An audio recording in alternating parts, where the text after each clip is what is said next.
been a really long time since I've done a day in the life. Definitely not my niche. I've gone more into like, you know, giving you tips and support and all the things. But because I do have 2 middle schoolers, it's not gonna last too long. I've got 2 right now because my 8th grader is gonna go up to 9th grade next year. I figured, you know, might as well get at least 1 done in.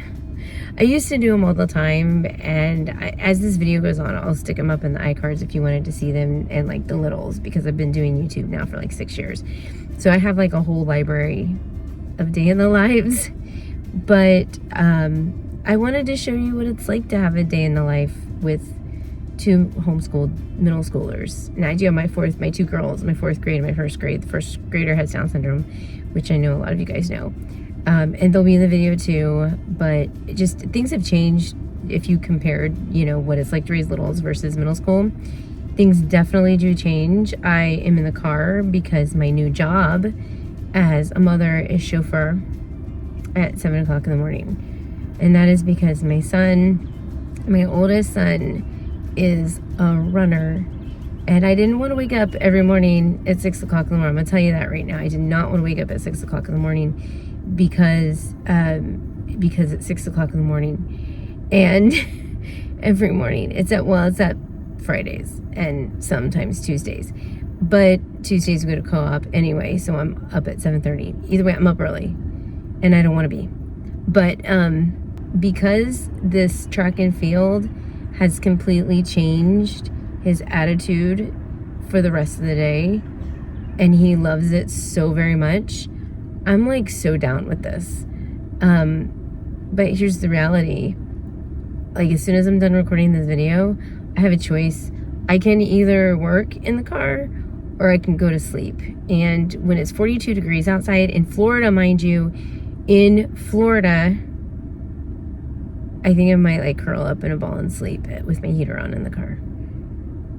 So, okay, I will do that now.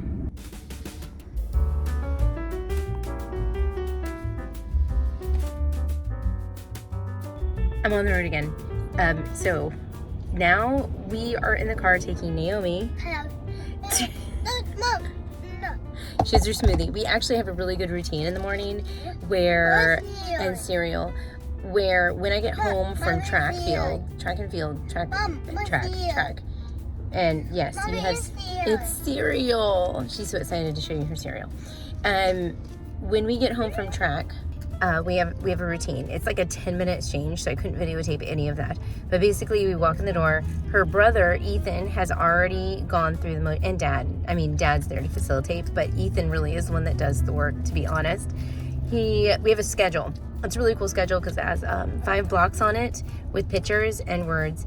And so basically, you know, we get out of bed, we use the bathroom, we get dressed, we eat, we put our shoes on, and then we get in the car and go to speech. Or, by the way, with Down syndrome, they love routine. So, and I find this across the board whenever I talk to a parent who has a child with Down syndrome, that if you can get some kind of routine, some kind of schedule, like bedtime routine, morning routine, getting in the car routine, you got them for life.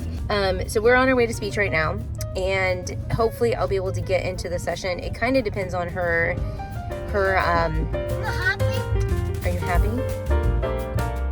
So as a quick little side note, when I drive, I have to drive downtown, and I have to pass cruise ships when I take her to speech twice a week. And I have been known to envy the people walking to the port and roll down my window and say, have fun, because that's what I do. We tell them to have fun. Yeah. And one day I will go on a cruise. Please share, like this video. I will one day go on a cruise. There's a bird. We gotta go inside. Come on. Oh, thank you. It's beautiful. What? Okay, beautiful. Thank you. All right, let's go inside. All right, come on.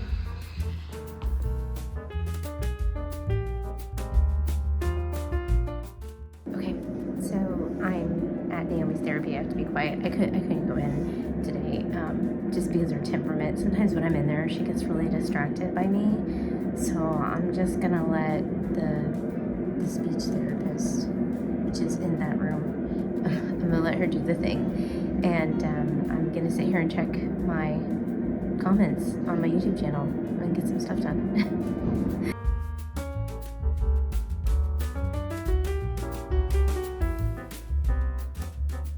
All right, so we made it home. The transition to getting my husband outside of the house and into work and me jumping in as homeschool mom always happens pretty fast. But we were able to get lunch done at 12. The boys got back into their IEW and their writing, and all the writing stuff is taken care of with the boys. So now currently they're kind of finishing up what they have to do. Naomi is dancing and listening to Hannah work on her piano. I am sitting here dealing with doctor appointments and insurance, because that's part of homeschooling, is making all the phone calls. Okay, put a card down. You need a card down. Why? Because it's your turn. No. I want this is that. Okay. Yeah. Good job. I think I'm gonna do 10. Cause 10. So we are using TruthQuest, and as you can see, all my papers are pretty much fallen out of the book. And we're also using this one too. Hey, Daddy.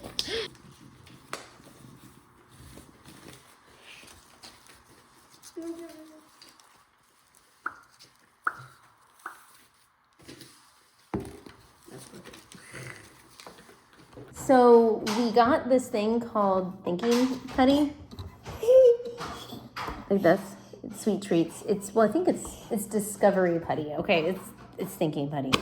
And you want to show them what you do? Hello. So it's kind of hard to do, but there's treats in it. Let's see, what did you find already? Cookie? Which one is that? Mom. It's stuck on there, so you gotta pull it off. What is it? It's like a chocolate heart. Why? Is there any more? Can you find any more? No. Yeah, it's a heart. No. It's hot. Uh-huh, it's a heart. It matches that heart. Yeah. And we have a bunch of these. There was some with outer space in them, and I figured she would like the sweet treats. Yeah. And it's much more thicker than No. Play-Doh, Yeah. so it's actually going to make her work more muscles than Play-Doh. At the seat. Ooh, you got it? Yeah.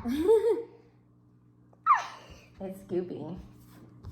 Sticky. It's sticky. Mm-hmm. Yeah, well, there's a warning behind this. If you do this, make sure you have things that it won't get stuck in, like carpet. So after dinner, our night went pretty quickly. So yes, the boys did have some time on the computer, and they were able to talk with their friends. I know my son has some friends that he does archery with that he gets online. You know, they had their free time. I believe middle schoolers should totally have their free time, and my other son as well. And then at about 8:30, we played a board game, and then everybody kind of went to bed. We had some conversations, and because middle schoolers are very needy, and so are teens, I almost feel like they're more needy than little kids. And I know those of you that have littles may not believe it, but with littles, like, it's physically exhausting, but when you get to middle school and high school, it's like emotionally exhausting, and it's more expensive. Like, there's a reason why as you get older, you make more money.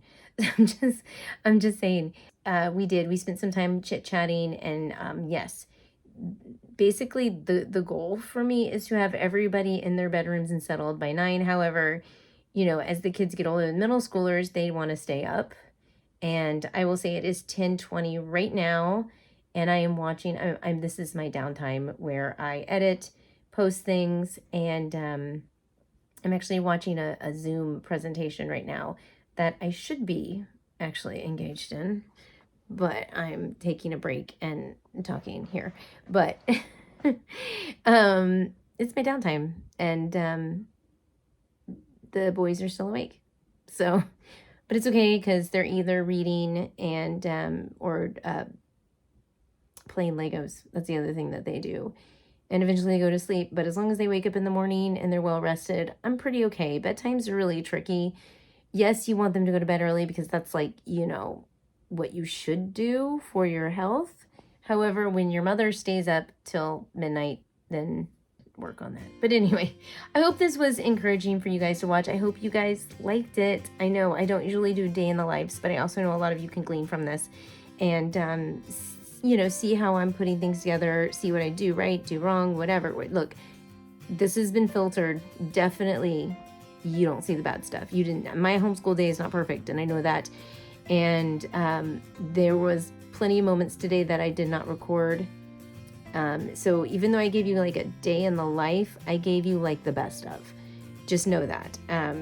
So I say that because I don't want you to be comparing your homeschool to my homeschool because you're not getting a 100% accurate thing. However, I did want to show you how we keep up our schedule.